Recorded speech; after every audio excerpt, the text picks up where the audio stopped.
Bem, sejam muito bem-vindos. Como de praxe, vamos esperar os algoritmos do nosso queridíssimo Instagram, como diz a minha amada, né, o nosso pai algoritmo das redes sociais, comunicarem a todos vocês que a live está começando. Seja muito bem-vinda, Rafa, Jaque, Nathalie, a Lena, o Robson Ribeiro. Muito bom ter vocês aqui. Hoje o assunto, né, a gente vai falar um pouquinho sobre o cenário pós-pandemia. A gente sabe que a educação vai ser diferente, que algumas coisas vão mudar. Quais são as oportunidades? Quais são os desafios? E o convidado de hoje é uma pessoa hiper fantástica, de verdade. Gente, tem aquele aviãozinho, aquela coisa bonitinha, clica nela, compartilha para as pessoas que não podem perder isso aqui agora. Então, compartilha com elas, chama todos os professores, todos os diretores, todas as educadores que querem saber mais sobre educação. Chama elas para eles poderem estar aqui com a gente. Ó, estudos de filosofia, nosso queridíssimo convidado já chegou. Rita, seja muito bem-vinda. Camila, seja muito bem-vinda. Ó, o Marco já está por aqui. A gente, como de praxe, espera sempre 5 minutinhos, né, para a galera toda vir. Cris, seja muito bem-vinda. Fico muito feliz de ter vocês aqui com a gente, conversando hoje, né, um cara que não tem uma vez que eu converso com ele que eu não aprendo alguma coisa. Então, fico muito feliz. Já vou chamar ele aqui agora. Ó, chamar o Marco com a gente. Seja muito bem-vinda, Dina, Adri, Maximiliano. Sejam muito bem-vindos. Ah, Camila, de Educação Física, a Thaís, a Ivana, sejam muito bem-vindos. Dina, fica tranquilo, a gente vai falar sobre isso no livro. E aí, Bernardo? Tá conseguindo me ouvir bem? Tudo, cara. Tô conseguindo te ouvir. Eu tô conseguindo te ver, cara. Peraí, eu tô te vendo. Tu tá me vendo? Mas tá preto. A tela pra mim tá preto, Não, cara. tô Não? conseguindo te ver tranquilo. Quer tentar de novo? Chama de novo. Vai, então vai. Sai e Vou entra de sair novo aí. aqui. Tá. Vamos tentar aqui o fone, gente, que eu tomei até um esporro aqui da minha. Vamos ver se funciona. Não vai funcionar não, bem.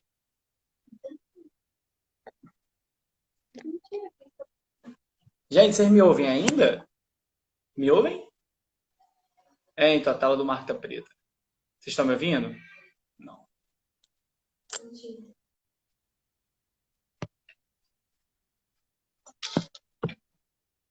Legal. Ó, o Marco já retornou, Elisandra.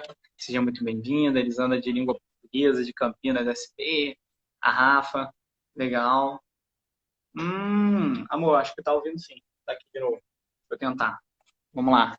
Marco, vou adicionar ele. Tá. Vamos lá então, gente. Vou adicionar de novo o Marco para a gente poder trazer ele aqui de novo. A gente poder conversar. Carol tá aqui. Vem, Carol. Foi agora? Cara, para mim tá preta ainda com girando a bolinha.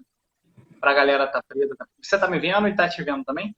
Eu tô te vendo, tô te ouvindo, tá tudo certo pra mim. Pra mim que não. Pra galera, vocês estão ouvindo, gente? Vendo Marco ou não? Bota aqui, comenta aqui pra gente, pra gente poder saber. É, Poder comenta aí. ver se tá tudo certo. Eu não sei se por aí é da minha internet. Não sei. Tela preta, ó, tá mostrando, Marco, que tá a tua tela, tá vendo? A tua parte tá com tela preta. Ó, aqui tá preto. Caramba, Vamos o fazer o meu tá ok. seguinte. A tela do Marco ainda tá preta, mas dá para ouvir os dois. Será que é por conta da internet, Marco? Não, acho que tá. Bom, eu já fiz várias lives. E tá ok. Acho que não. Tá, tá. Então, cara, vamos tentar fazer Vamos mais só uma no vez? áudio e depois ele entra, provavelmente. Vamos só no áudio. É. Se você quiser, a gente pode fazer mais uma tentativa, porque a gente sempre espera 5 minutinhos. Então já Ah, é de então tá praxe. bom. Vamos Então tentar de vamos tentar novo? mais. E aí, Vamos. senão a gente faz no. Tá bom? Beleza. Beleza. Show, gente. Vou adicionar de novo o Marco para ver se a gente consegue, tá?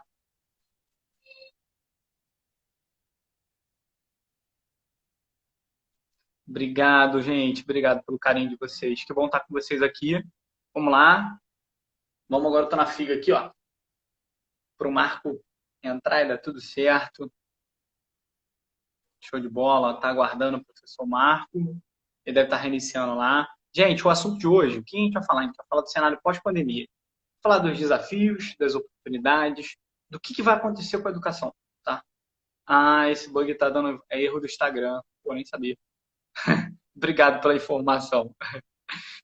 O João está aqui com a gente, o Bones, meu queridíssimo, está aqui. Seja muito bem-vindo. A Gisli também. GLS, seja muito bem-vindo. O Elcio. Acho que o Marco tentou até reiniciar ali a internet dele. Mas vamos prosseguindo. Fala, Marco. Fala aí.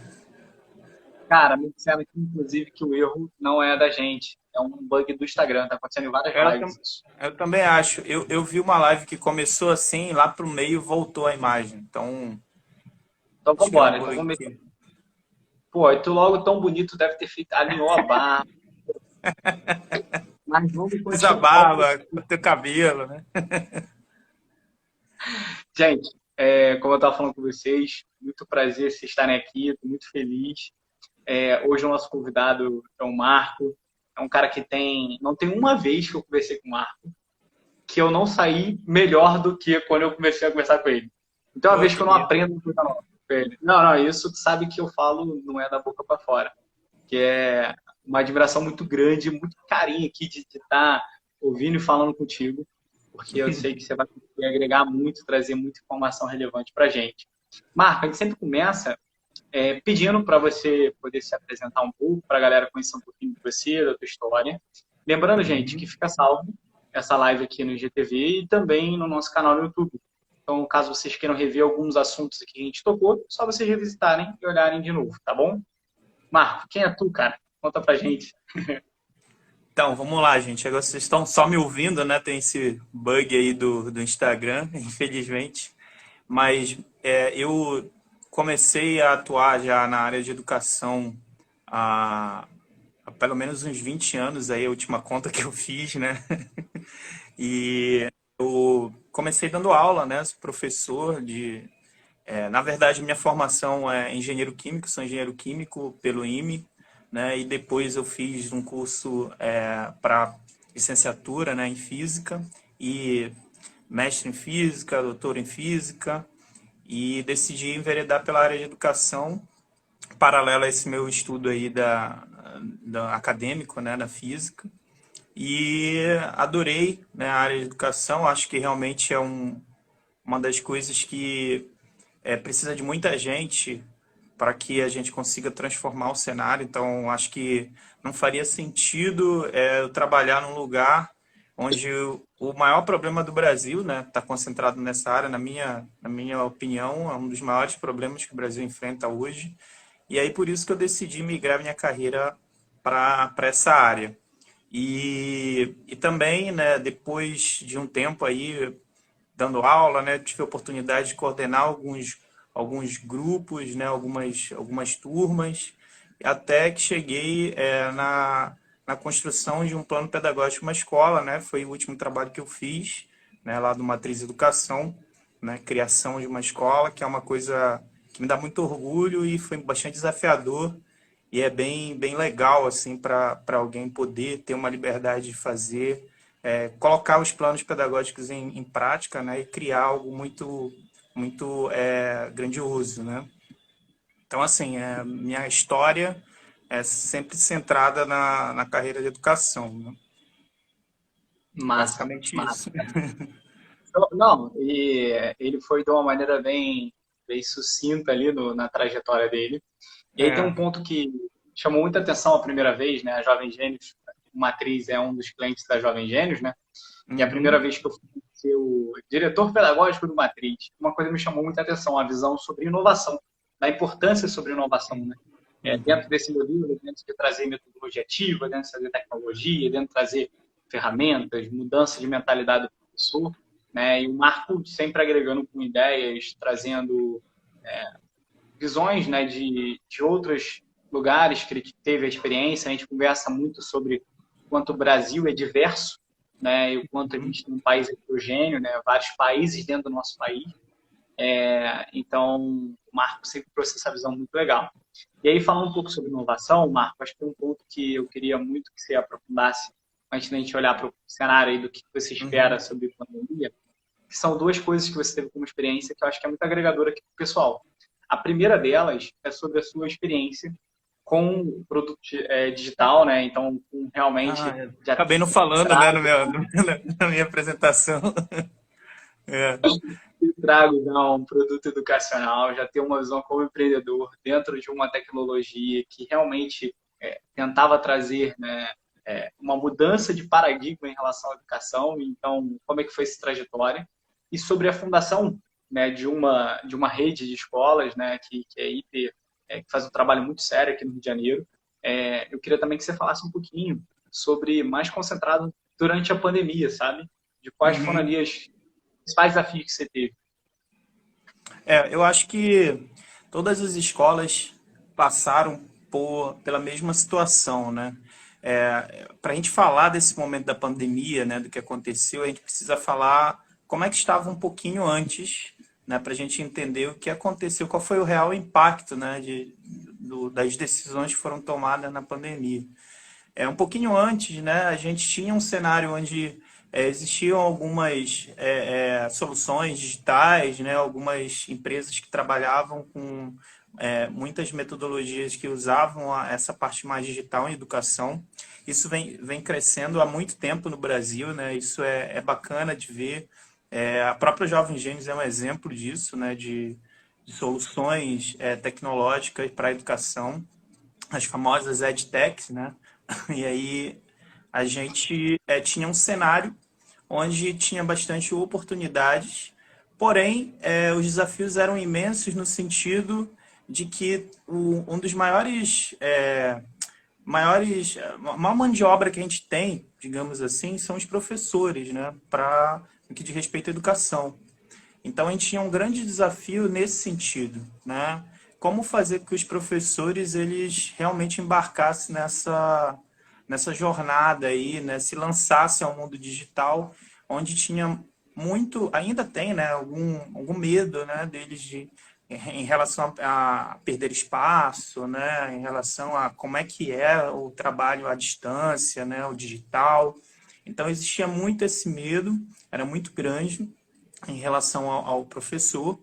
E os colégios, principalmente no Rio de Janeiro, eles ainda não estavam completamente lançados nesse mundo, né, digital. Eles adquiriam parcerias, como no caso o Matriz fez, o Raiz fez, né, com a Jovem Gênios e com outras plataformas, mas eles acabavam não desenvolvendo suas próprias tecnologias digitais, né? Era um passo, aqueles que desenvolviam era um passo mais lento, né? Ia vendo mais ou menos a necessidade, ele ia resolvendo um problema de cada vez e indo avançando dessa forma.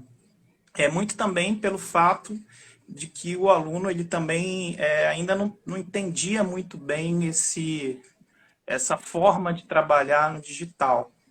E eu acho que esse foi o grande ponto importante dentro da pandemia, né, que causou todo o problema que a gente está vivenciando hoje, né, que é essa questão de ter que migrar para um EAD muito rapidamente, né? Então, acho que o que foi crucial nessa pandemia, né, foi a gente ser forçado, né, a escola foi forçada a ter uma solução digital, um EAD, né? Por mais que muitos se recusem até a chamar de EAD, mas é um EAD, mesmo que a experiência ainda não tenha, os professores que se lançaram ainda não tinham experiência de fazer isso, mas eles foram, é um ensino à distância, né? A gente não pode negar isso, né? Então, esse EAD que foi forçado teve como pontapé inicial, né? Como preparo, digamos assim, não pontapé inicial, mas uma base de preparo, toda essa realidade que existia anterior à pandemia. E aí, quando você cai na pandemia, você precisa treinar professor, fazer que o aluno ele entenda que a partir de agora o canal de comunicação é ali a plataforma digital, né? Pensar no modelo de avaliação, né? Pensar nas dinâmicas do dia a dia e tentar entender que o EAD não é uma emulação da aula, né? Então, assim, eu acho que o grande erro, né, que muitas escolas talvez tenham cometido no início foi tentar criar um emulador do ambiente normal, né, digamos assim, né? Então, assim, não é isso. A educação à distância não é isso. É uma coisa diferente, tá? Emular é um grande erro, né? Você realmente existe outras ferramentas, existe um formato diferente de comunicação e isso é que tem sido aprendido ao longo dessa pandemia e isso demora. E é esse o grande ponto que a gente tem agora. Isso demora e quanto mais tenra é a idade do aluno, mais difícil é fazer essa conexão, né? Então, assim, eu acho que esse desafio de você ter que jogar tudo para o digital, emular, né? Eu lembro muito de uma vez de um amigo que ele estava difundindo uma Olimpíada do Conhecimento e ele criou uma plataforma digital de fazer essa Olimpíada do Conhecimento. E aí ele falou assim, poxa, eu apresentei lá para uma prova, para a Olimpíada de Geografia, se eu não me engano, chamou o corpo de professores que fazia a prova física, né? Falou, gente, agora a gente vai poder fazer a prova através de um mecanismo digital, tal. E aí eles apresentaram uma prova que era simplesmente um PDF do formato, no formato digital, né, negócio. Então, assim, você pode colocar um vídeo, você pode colocar várias mídias ali, né, quando você está no digital, que o físico não te permite, e isso cria outros tipos de questões, outro tipo de engajamento do aluno, que às vezes o professor ele não está acostumado. Então, a gente chega no segundo ponto, né, que é o professor. Né, volta para aquela pergunta. Como fazer com que o professor, que é um bom professor no físico, ele se torne um bom professor no formato digital? Isso não é trivial, não, né? Isso aí não é tipo, se eu tenho um, eu tenho outro. Não. É muito desafiador, né? Até porque, dependendo do segmento que você trabalhe, você tem professores que são mais antigos e aí tem uma barreira natural da tecnologia, né? Claro que não são todos. Eu conheci muito professor que é muito antenado, né? Muito ligado nas novas tecnologias, mas dentro do grupo dos professores mais antigos, a gente sempre encontra uma maior dificuldade de fazer até mesmo na velocidade de adequação do uso das tecnologias. Então, esse foi um grande problema. E as próprias ferramentas, né? As próprias plataformas. Você ter plataformas que consiga coisa simples, né? Que seria simples no cenário natural, né? Cenário não pandêmico, né? Que teria um tempo maior para você desenvolver algo que consiga subir uma prova, consiga fazer uma avaliação e tudo mais.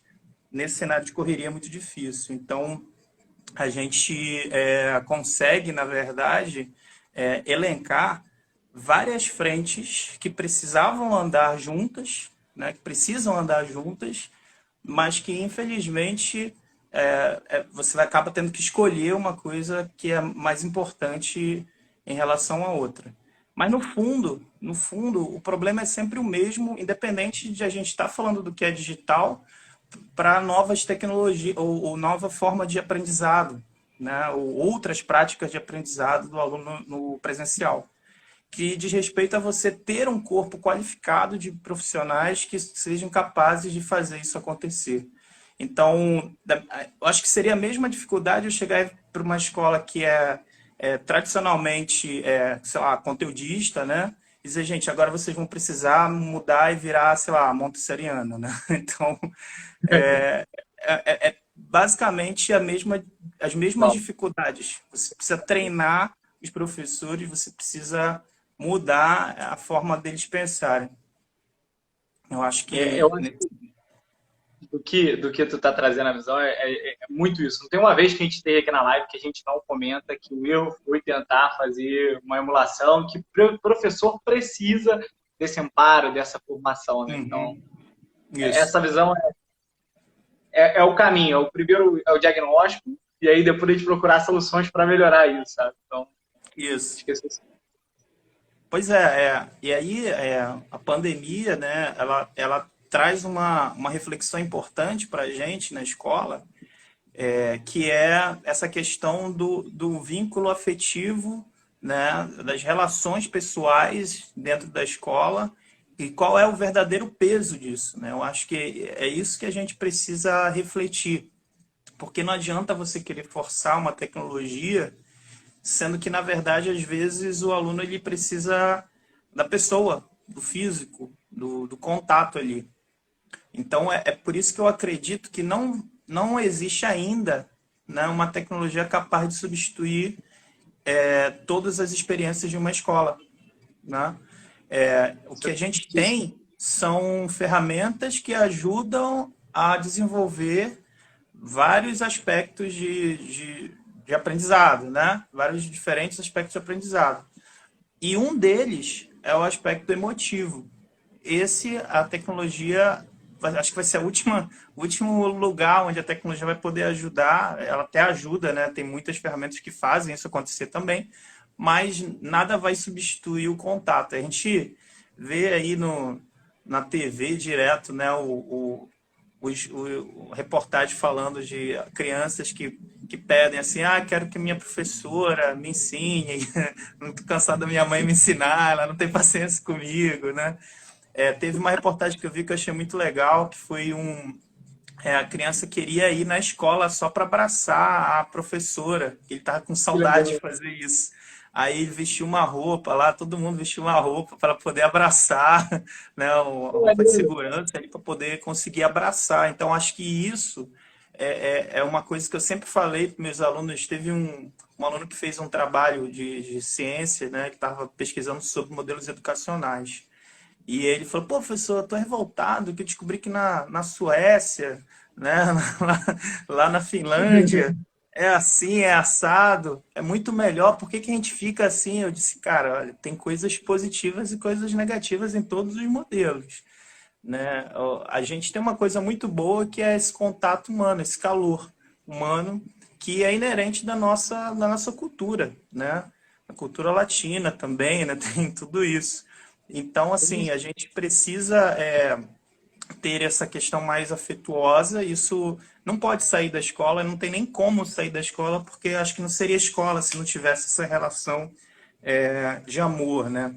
Então, é isso. Eu acho que o grande diferencial, né, é você buscar uma solução que contemple as emoções também que estão envolvidas dentro daquele ambiente, entendeu? Cara, e você pontuou muito bem, né? Porque eu acho que eu quero até colocar uma coisa sobre o que você falou, né? Até por último, existem pontos positivos e negativos e tem toda uma relação cultural que influencia em qual metodologia desenvolver aprendizado dos alunos, né? E no direcionamento da escola. Uhum. Esse laço emocional da escola, ele é algo extremamente importante para a nossa formação como cidadão. Então, as melhores lembranças que a gente tem do nosso período da infância, elas acontecem Uhum. dentro do contexto escolar. E aí, quando eu falo do contexto escolar, não tem que imaginar só na estrutura física da escola, mas os seus Isso. amigos que estão atrás da escola, os seus principais colegas, as pessoas, ali você tem contato com as primeiras frustrações emocionais e tudo mais. Então, tudo isso, né, o contexto da escola, ela nunca vai se perder. E o professor é extremamente Uhum. importante como uma figura de conseguir calibrar que, poxa, o João, ele sempre participa da escola, hoje ele está quieto. Eu vou lá perguntar Isso. para o João o que o João está sentindo. E aí o João veio para mim, poxa, não, professor, olha, é muito importante isso no É. desenvolvimento nosso, né, de educação. Até porque os fatores emocionais, até que a gente hoje tem uma diretriz muito grande com a BNCC, do quanto afeta o socioemocional no nosso processo de aprendizado, né? Nosso Isso. desenvolvimento da escola, da educação, né, do ensino, do aprendizado de tudo isso. E você apontou uma coisa muito importante, Marco, que aí eu quero já até te fazer a próxima pergunta nesse caminho, quando a gente olha muito para o futuro, né, que a gente está passando agora pela educação 4.0, né, no momento ali da revolução 4.0, ou seja, a gente já descobriu as principais tecnologias, a gente não vai ter nenhuma grande descoberta nos próximos tempos sobre a tecnologia, e sim como elas se combinam, né? Então, como ela vai ser utilizada para automatizar processos, para poder melhorar a nossa qualidade de vida, deixar aquele trabalho repetitivo do professor, por exemplo, de prova, a gente vai conseguir trazer melhorias nesse movimento.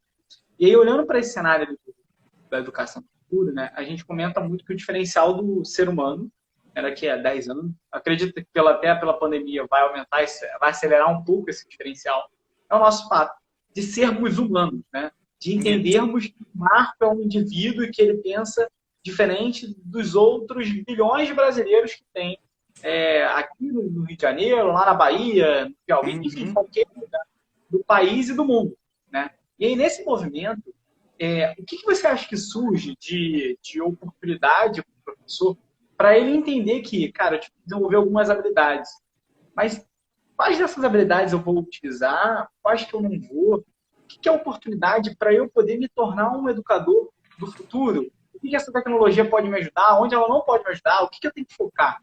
O que você tem como dizer sobre isso?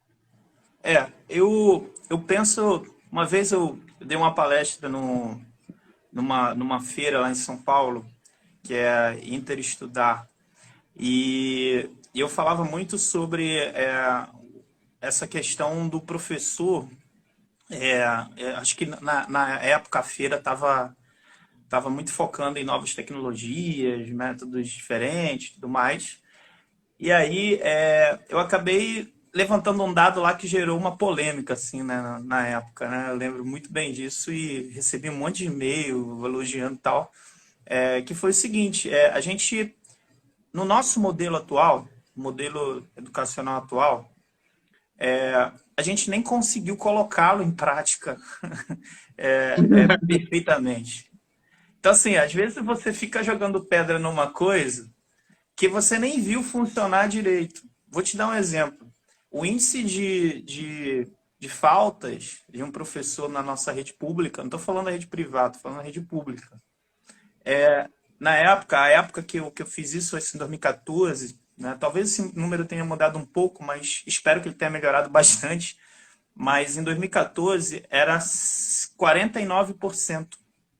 Que isso, cara? Um número altíssimo. Ou seja, o professor ele não vai dar aula. Tá? Não vai.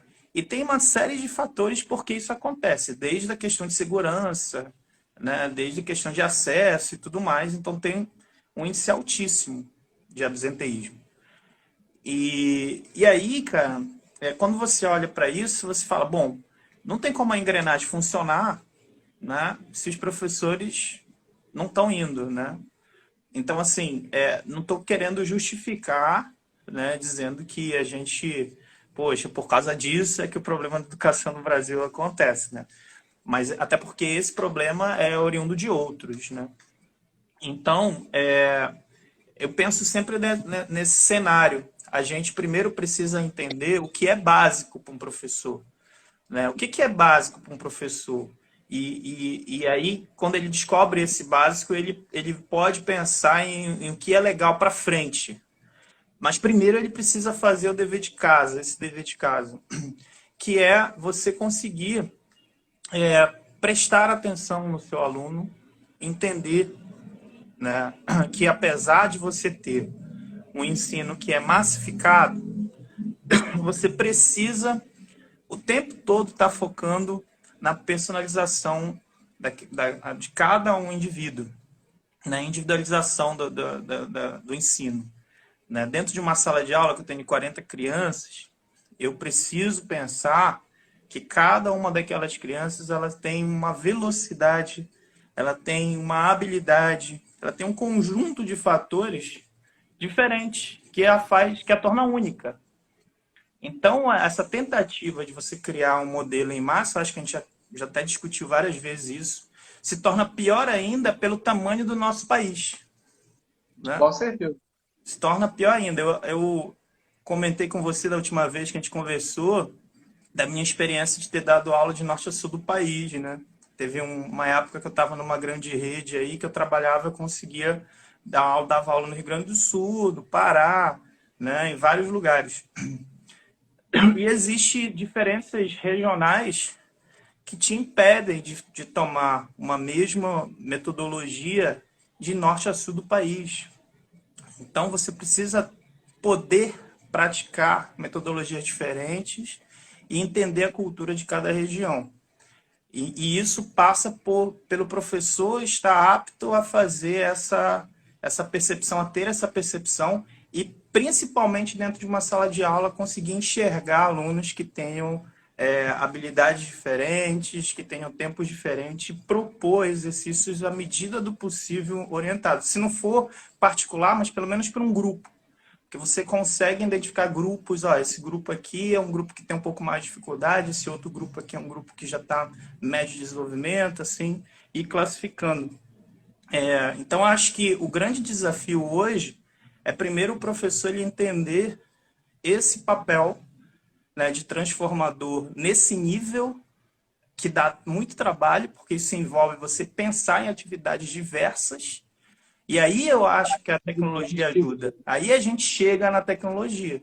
Que aí a tecnologia ela consegue. Agora que eu preciso criar um exercício para cada aluno, que tal eu ter uma ferramenta que eu consiga atingir esse meu objetivo? Atingir esse meu objetivo. Então é nisso que ele tem que pensar hoje. Ele tem que pensar que ele vai se especializar cada vez mais, mas sem esquecer a essência de ser um professor, que é entender a cabeça de um aluno, como é que o aluno pensa, para você conseguir entender como é que ele aprende. Você não consegue impor o seu ritmo de aprendizado. Como você aprende não é como o aluno aprende, né? Então você precisa entender como cada um aprende, e isso é uma tarefa muito difícil, porque às vezes você não está disposto a passar por essa dificuldade de ter que bolar diferentes formas dentro de uma mesma turma, né? E quanto mais turmas você tem, pior ainda, né? Então, aí que eu acho. Inclusive, eu ia nesse caminho, tá? Que a minha pergunta vinha muito em duas vertentes que eu acredito que dificulte muito esse processo do que você está comentando, e que eu acho que é muito por esse caminho, né? A primeira é a formação do professor, que ela é totalmente desconexa a isso, né? Uhum. A realidade, o chão de sala de aula. E a Isso segunda aí. coisa é que os professores, por exemplo, quando eu dava aula ali em 2017, cara, eu dava 70 tempos semanais. Era Uhum. muito complexo, era muito aluno, né? Então, E, como fazer isso no movimento dentro desses cenários, né? De, olha, a é, minha formação não me traz acabouço para eu criar essa mentalidade, e também a minha taxa de trabalho é muito grande. Tu conhece, sabe de algum modelo, sabe de alguma coisa? O que você então, tem sobre isso? sobre isso, a gente precisa falar de um outro ponto, que é a questão da formação, né? A formação do professor.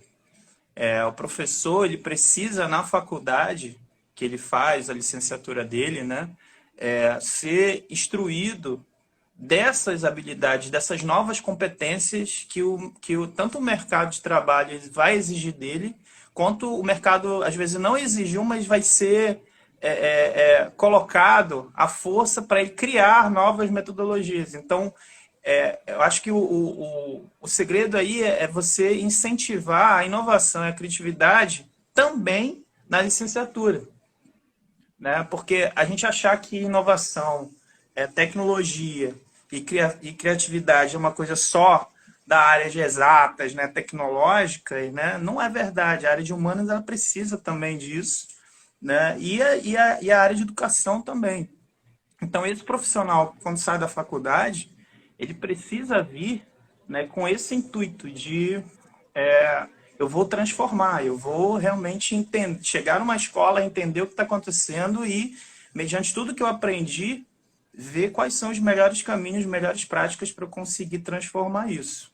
Entendeu? Então, acho que a pergunta que você fez, ela tem a ver com essa questão do profissional, do professor, ele conseguir entender isso. Por quê? Porque do jeito que a gente enxerga, né? Eu não estou falando que é a maioria, mas tem muito professor que ele pega uma carga muito grande por conta da questão também da valorização, né? Então, ele precisa ter uma carga muito elevada para ele conseguir ter um salário, que ele consiga pagar as contas dele, né? Então, tudo isso são vários problemas juntos que acabam interferindo. Quando você fala de valorização, você não está pensando em só remunerar melhor o professor, você está pensando que também vai ter um impacto em qualidade de aprendizado, porque ele vai sobrar mais tempo para ele vai precisar dar aula mais em N escolas, vai poder ficar em uma escola, que é o ideal, né? O professor ter apenas uma escola para se dedicar, isso é o ideal. Mas hoje a gente sabe que a realidade ele não consegue fazer isso, ele precisa dar aula em 2 ou 3 escolas para que ele consiga ter uma carga boa aí de trabalho, né? Na rede pública nem se fala, né? Porque é pior ainda o quadro, ele nem pode fazer isso, né? Então, assim, é complicado porque exige um passo que é na formação, precisa ser formado. Eu chamo esses professores, né? Eu fui um desses professores que dava muitos tempos, né? 30 tempos e tudo mais, né? Tinha várias turmas, vários alunos. E nessa época eu lembro que eu me castigava muito. Eu disse, eu não sou professor, sou auleiro, né? Sou auleiro, eu dou aula. Eu quero um dia poder ser professor. E aí eu briguei muito para me transformar num professor, né? E isso exige uma formação, um estudo mais rebuscado e também um treinamento, né?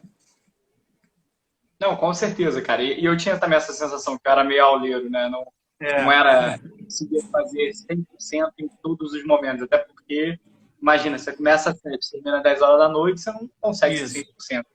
É impossível, É né? impossível. Uma coisa que eu acho que é muito interessante, né? Quando você fala, por exemplo, de precisar trazer inovação dentro do processo de formação do professor, Uhum. né? A gente muitas vezes não fala, né, do uso de tecnologia. Toda Isso. live é um tema unânime que cara, tecnologia é ferramenta. O nosso maior desafio é a metodologia, é o modelo. A gente Isso. precisa levar no modelo, na nossa visão, de entender que cada um é um indivíduo, a gente tem que direcionar uma coisa para cada um deles, né? E aí tem a discussão acerca do quanto a metodologia ativa ela acelera esse processo e ajuda a gente nesse caminho, né? Aulas mais atrativas, a galera estava perguntando como que eu trago engajamento para minha aula online. Então, cara, é usar ferramentas que trabalham com engajamento, gamificadas, por exemplo, né? Que tragam mais dinamismo, que traga a gente tente, de alguma forma, minimizar os impactos de não estar presencialmente dentro da sala de aula, né? É bem Não, fala, Marcos. Não, pode falar, pode terminar, que aí depois eu complemento. Tá, o caminho que eu ia te perguntar, né, é muito para os desafios no cenário de pós-pandemia, né? A gente já vê alguns governos se organizando, né, e algumas estimativas de retorno da sala de aula em julho, né, algumas coisas assim, olhando para agosto também, né? Eu tenho um horizonte aqui dentro das escolas que a gente está olhando, que a gente tem relacionamento, desse retorno em agosto, né? Mais direto, algumas escolas, e obviamente, dependendo das análises estatísticas, dependendo de uma série de outros fatores, que não são fatores nossos, mas existe essa expectativa construída, né? E ele retornou no meu dia 1 da sala de aula. Quais você acha que são os maiores desafios? Como que você constrói esse caminho para que a gente diminui os impactos que a gente teve ao longo desses acertos e erros, né? Porque, obviamente, como a gente não sabia o que fazer, as escolas, né, no caminho da educação digital tiveram vários erros, né? Como a gente consegue reverter ali, trazer um pouco mais de sucesso, sabe? De ressignificar a imagem que o pai tem da escola, o aluno tem da escola, o professor tem da escola, o gestor tem da escola. Eu acho o seguinte, Bernardo, primeiro ponto, né? Eu acho que isso também foi uma experiência que eu tive aí nessa última escola, né? Que foi matriz, que na época da construção a gente pensou muito em você ter os pilares fundamentais da escola, que é ter a família perto, mais perto da escola, né? Acho que professores, alunos, pais, né, e o corpo administrativo, eles precisam estar mais integrados, isso é fato, né? E a gente conseguiu fazer uma escola onde os pais participam bastante, né? Eu acho que essa pandemia, a gente precisa utilizar no dia 1, né, pós-pandemia, essa aproximação que os pais tiveram forçadamente, né? E agora eles mergulharam mesmo na realidade dos filhos. Eles foram obrigados a fazer isso, a maioria, né? E, e aí, quando a gente retornar, eu não consigo ver uma escola onde você não tenha um diálogo, uma conversa com esses pais, dizendo assim, olha só, vocês participaram do processo de aprendizado e isso é muito importante que continue. Você não pode achar que agora, né, e aí elencar quais foram os pontos importantes, né, dos pais terem participado. E isso dá para fazer até com os próprios filhos, né? Você pode fazer uma pesquisa, né, e mostrar para os pais o que os filhos acharam desse período, né? Então, assim, eu acho que as primeiras semanas de retorno são semanas que a gente costuma chamar meio que de diagnóstico, né? É a diagnose, né, do que aconteceu, né? E um outro problema eu só vou mencionar aqui porque ele é muito grande para a gente falar nesse bate-papo, tá? Que é um problema que já vinha aumentando gradativamente, é um problema que o governo está escondendo há muito tempo, né? E a sociedade também ela tem meio que um tabu de falar disso, que é a questão do desequilíbrio emocional que pode estar sendo causado por esse modelo que a gente está insistindo em seguir, né? Então, o número de suicídios nas faixas de 13 até 17 anos tem aumentado muito, né? E isso... Marco, o último dado que eu vi, cara, chega a 37% o número de crianças entre 12 e 17 anos que tem algum problema relacionado à saúde emocional dela, seja depressão, síndrome do pânico, taxa de suicídio. Então, assim, é complexo demais, é importante falar sobre ele. Não, é importante porque, como eu falei, a escola, ela é o 80, quase 60%, de 60% a 80% do tempo da criança ele vai estar lá, né? Na nossa escola chegava até 80%, porque se ele quisesse, ele entrava às 7 horas da manhã e saia às 7 da noite, né? Então, assim, a chance de acontecer alguma coisa com ele é na escola. A maior parte do tempo ele está na escola, então a probabilidade maior de acontecer algo é na escola. Então, a gente via muitos casos, muitas coisas acontecendo na escola, né, de alunos com problemas que vinham procurar a gente para desabafar, para falar, né? E eu acredito que após a pandemia, essas semanas iniciais são semanas de acolhimento, de você entender o que está acontecendo, né? O que foi processo de quarentena para cada uma dessas pessoas, né? Para cada um desses alunos e dessas famílias, e fazer uma espécie de um acolhimento para que a gente consiga entender como prosseguir, né? Então, o plano de como prosseguir, ele na verdade ele é definido pelo resultado desse diagnóstico, dessa diagnose que vai precisar ser feita. Isso no plano emocional, no plano pedagógico também, né? A gente vai ver se as plataformas, se tudo que foi utilizado, né? As provas e tudo mais, realmente serviram, né? E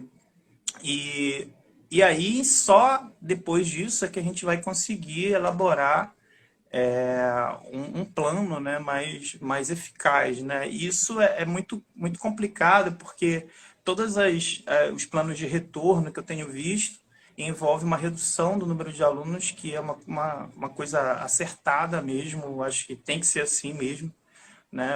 O último que eu vi hoje era de 15 alunos por turma, se eu não me engano, na rede pública vai ser assim, um rodízio de 15 alunos por turma. Caramba. E aí, depois, isso tem um impacto no andamento do planejamento pedagógico, né?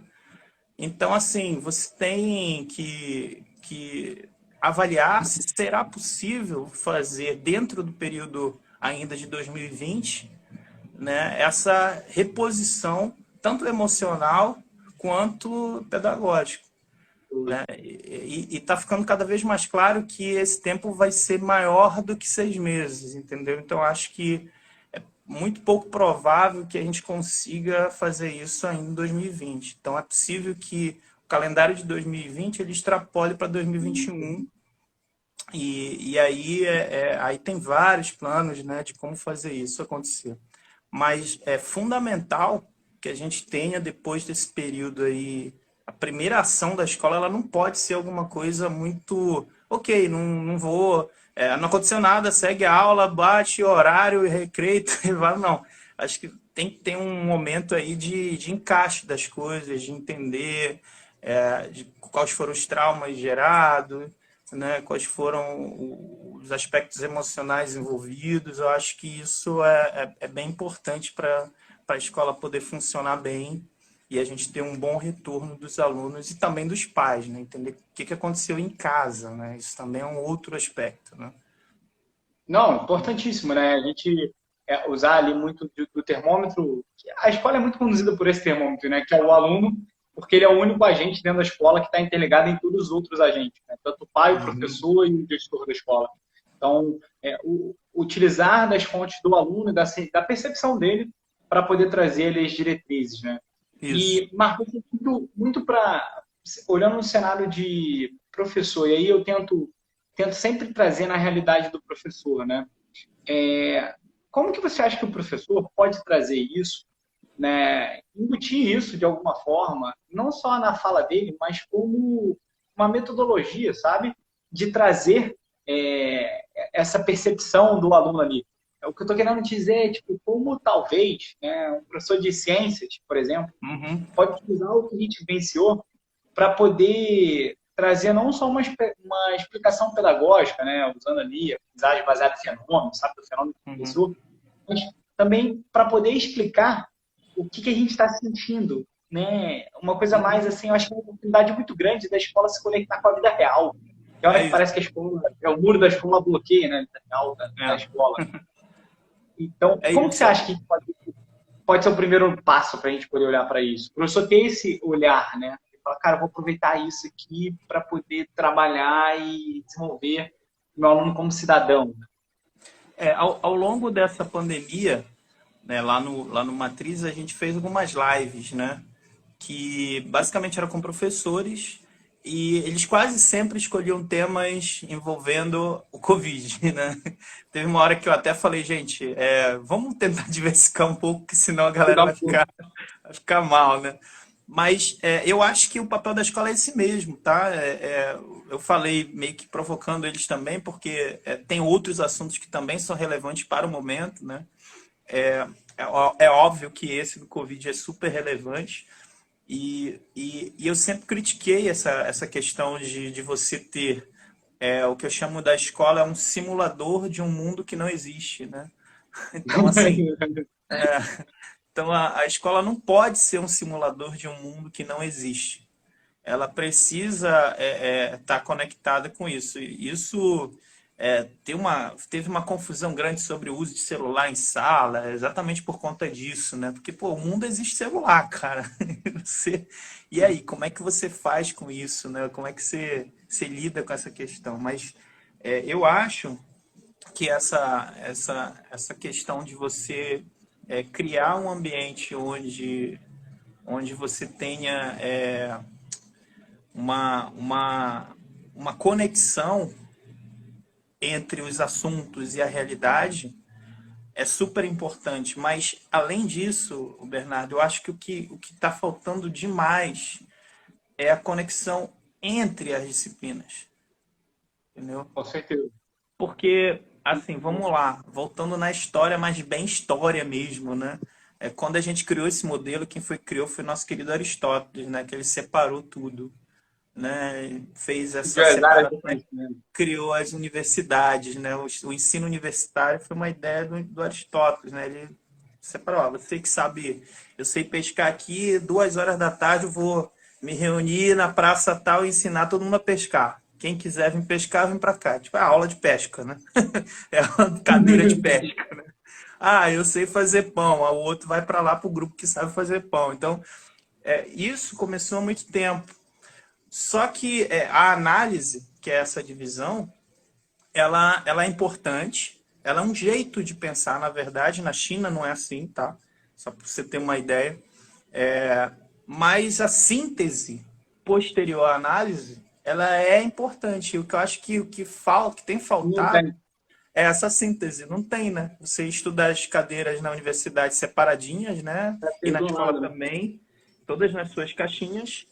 E aí surge aquela pergunta que eu sempre falo, que na hora que ela aparece é o sintoma de que, na verdade, ela não tem resposta, tá? Porque quando ela aparece, ela já é um sintoma de que deu errado. Que é, para que serve isso que eu estudei, professor? Se um aluno ele É isso. chega a perguntar isso, Já não tem tá ruim, já resposta deu para ruim. essa pergunta, porque se ele não sabe, é porque já deu errado. Já deu errado. Já é uma validação do erro, né? Do que Isso, ele não já é pescou a importância daqui. isso. Então, assim, eles perguntam, professor, por que eu estou estudando isso? Se na tua escola tem muito essa pergunta, então você tem que repensar a forma de fazer esse aprendizado, porque ele não deveria estar com essa dúvida. Ele tem que estudar entendendo o que por que ele está fazendo aquilo, e não como obrigação, né? E eu acho Exatamente. que esse é o ponto importante, que é você fazer com que os professores, né, e responder a tua pergunta, eles interajam mais. Eu acho que é uma baita de uma oportunidade para a escola agora, para que eles consigam interagir e chegar, gente, vamos pensar, talvez num tema de feira de ciência, talvez num tema de alguma coisa aí que a gente possa fazer dentro da escola, que envolva as diferentes áreas do conhecimento com uma conexão com o mundo real, né? E ver como foi o aprendizado dessas crianças ao longo desse período, e como a gente pode contribuir para que elas tirem mais proveito desse momento, né? E consigam entender mais. Eu acho que não seria um professor isoladamente dentro da sua matéria. Eu sempre penso que quanto mais interações, melhor. Tanto que nessas lives, quando eu chamava eles para fazer, eu sempre falava, ó, a única regra é que você chame um colega que não pode ser da sua área. Aí a gente fala, Pô, caramba, não legal. pode ser da minha área.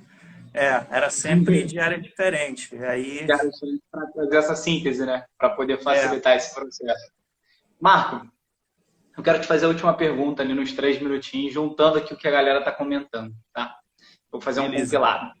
A gente, nesse movimento de retorno que eu já ouvi muito falando de, olha, vamos fazer um rodízio de aluno, né, tanto na educação pública quanto na privada, a gente vê um processo de desigualdade muito grande dentro do mundo lá fora, que tem muitas tecnologias, celular, a gente usa das redes sociais de uma maneira muito grande, e a gente tem uma dificuldade de usar esse telefone, essa tecnologia.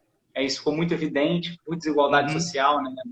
Do quanto ficou agravante a quantidade de acessos de educação pública. Por exemplo, no Rio de Janeiro, no estado do Rio, 40% dos alunos estão tendo algum acesso à educação, o restante não estão, por essa uhum, dificuldade.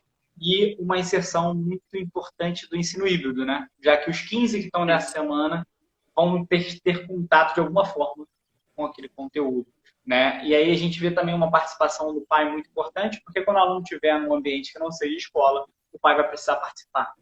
Como que você acha que a gente consegue organizar dentro de algumas, não diria funções, sabe, mas eu diria de responsabilidade, para que a gente consiga aumentar os nossos resultados e diminuir ali o cenário da pandemia? O que você tem sobre visão sobre isso, né, sobre esse cenário? Fala para a gente em uns 2 minutinhos, de uma síntese de É, tudo. uma síntese seria o seguinte, é isso mesmo que você falou, da questão de você diversificar a forma de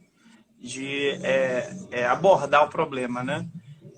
Eu costumo dizer o seguinte, tem muitos professores que, assim, quando eu vou à feira de ciência, eles perguntam, cara, eu na minha escola não consigo fazer tal coisa assim, assim. Eu disse, mas você está aqui na feira de ciência, né? Então, assim, eu acho que o aprendizado baseado em projetos, que é um tipo de metodologia, ela já é uma metodologia que quebra muito isso e já é bastante inovadora.